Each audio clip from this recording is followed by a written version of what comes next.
Hi friends, welcome back to Bibara channel.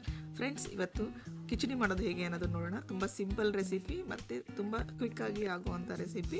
ಮಕ್ಕಳಿಗೆ ತುಂಬ ಇಷ್ಟ ಆಗುತ್ತೆ ಮತ್ತು ದೊಡ್ಡವರು ಕೂಡ ಒಂದ್ಸಲ ಬಾಯಲ್ಲಿ ತಿನ್ಬಹುದು. ತುಂಬ ಚೆನ್ನಾಗಿರುತ್ತೆ, ಡೈಜೆಷನಿಗೆ ತುಂಬ ಒಳ್ಳೆಯದಿರುತ್ತೆ ಮತ್ತು ರುಚಿಯಾಗಿ ಕೂಡ ಇರುತ್ತೆ.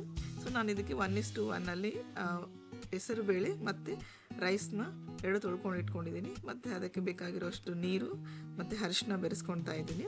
ಮತ್ತು ರುಚಿಗೆ ತಕ್ಕಷ್ಟು ಉಪ್ಪನ್ನು ಕೂಡ ಹಾಕ್ಕೊಂಡಿದ್ದೀನಿ. ಸೊ ಇದನ್ನು ನಾವು ಸ್ಟವ್ ಮೇಲೆ ಇಟ್ಬಿಟ್ಟು 2 ವಿಷಲ್ನ ತೊಗೊಳ್ಳೋಣ. ಓಕೆನಾ? ಕೆಲವೊಬ್ಬರು ತುಂಬ ಸಾಫ್ಟ್ ಆಗಬೇಕು ಅಂದರೆ 3 ವಿಷಲ್ ಕೂಡ ತೊಗೋಬೋದಾಗಿದೆ. ಇನ್ನೊಂದು ಕಡೆ ನಾನಿಲ್ಲಿ ಒಗ್ಗರಣೆಗೆ ರೆಡಿ ಮಾಡ್ಕೊತಾ ಇದ್ದೀನಿ. ಸೊ ತುಪ್ಪ ಹಾಕ್ಕೊಂಡಿದ್ದೀನಿ. ತುಪ್ಪ ಹಾಕಿದ್ಮೇಲೆ ನಾವೇನು ಒಗ್ಗರಣೆಗೆ ಹಾಕ್ತೀವಲ್ಲ, ಸಾಸಿವೆ, ಜೀರಿಗೆ ಮತ್ತು ಕರಿಬೇವು ಇಷ್ಟನ್ನು ಹಾಕ್ಕೊಂಡಿದ್ದೀನಿ. ಆಮೇಲೆ ಸ್ವಲ್ಪ ಹಿಂಗನ್ನು ಕೂಡ ಬಳಸ್ತಾ ಇದ್ದೀನಿ. ಹಿಂಗೆ ಹಾಕಿದ್ರೆ ಒಳ್ಳೆ ಟೇಸ್ಟ್ ಇರುತ್ತೆ ಮತ್ತು ಕಿಚಡಿ ಆಗಿರೋದ್ರಿಂದ ಒಂದು ಒಳ್ಳೆ ಡೈಜೆಷನ್ ಕೂಡ ಹೆಲ್ಪ್ ಆಗುತ್ತೆ. ಮತ್ತು ಇನ್ನೊಂದು ಕಡೆ ನಾನು ಸಣ್ಣದಾಗಿ ಹಚ್ಚಿಟ್ಕೊಂಡಿರುವಂತಹ ಆನಿಯನ್ ಮತ್ತು ಟೊಮ್ಯಾಟೊ ಎರಡನ್ನೂ ಬೆರೆಸ್ಕೊಂಡು ಬಡಿಸ್ಕೊತಾ ಇದ್ದೀನಿ ಫ್ರೆಂಡ್ಸ್. ಇಲ್ಲಿ ಸೊ ತುಂಬ ಈಸಿ ರೆಸಿಪಿ ಮತ್ತು ಕ್ವಿಕ್ಕಾಗಿ ಕೂಡ ಆಗುತ್ತೆ.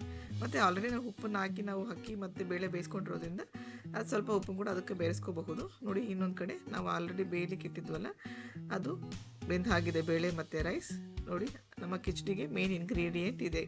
ಸೊ ಇನ್ನೊಂದು ಕಡೆ ಒಗ್ಗರಣೆಗೆ ನಾನು ಸ್ವಲ್ಪ ರೆಡ್ ಚಿಲ್ಲಿ ಮತ್ತು ಟರ್ಮರಿಕ್ ಹಾಕ್ತಾಯಿದ್ದೀನಿ ಮತ್ತು ಗರಂ ಮಸಾಲ ಆ್ಯಡ್ ಮಾಡ್ತಾಯಿದ್ದೀನಿ.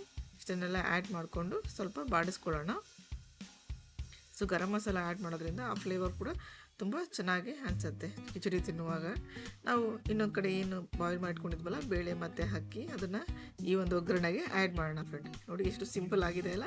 ಸೊ ನೋಡಿ, ಇದನ್ನು ಆ್ಯಡ್ ಮಾಡಿ ಒಂದು 2 ಮಿನಿಟ್ಸ್ ನಾವು ಬಾಯ್ಲ್ ಮಾಡಿದ್ರೆ ನಮ್ಮ khichdi ready to serve. So ಬೇಕಾದರೆ ಇದಕ್ಕೆ ನಾವು ಡ್ರೈ ಫ್ರೂಟ್ಸ್ ಕೂಡ ನಾವು ತುಪ್ಪದಲ್ಲಿ ಕರೆದು ಹಾಕಬಹುದು. ಬಟ್ ಅಷ್ಟು ನನಗೆ ಇಷ್ಟ ಆಗೋದಿಲ್ಲ, ಹಾಗಾಗಿ ಮತ್ತು ಕ್ಯಾಲೋರೀಸ್ ಕೂಡ ತುಂಬ ಜಾಸ್ತಿ ಇರೋದ್ರಿಂದ ನಾನು ಅದನ್ನು ಆ್ಯಡ್ ಮಾಡಿಲ್ಲ ಇಲ್ಲಿ. ಸೊ ಫ್ರೆಂಡ್ಸ್, ನನ್ನ ರೆಸಿಪಿ ನಿಮಗೆಲ್ಲ ಇಷ್ಟ ಆಗಿದ್ದರೆ ಪ್ಲೀಸ್ ಸಬ್ಸ್ಕ್ರೈಬ್ ಮಾಡಿ ಮತ್ತು ಸಪೋರ್ಟ್ ಮಾಡಿ ಈಸಿ ರೆಸಿಪಿಗಳಿಗಾಗಿ. ನೋಡಿ, ಕಿಚಡಿ ಈಗ ರೆಡಿ ಇದೆ to serve. Okay, so friends, thank you for watching and please keep supporting Bibara Vlogs. Thank you.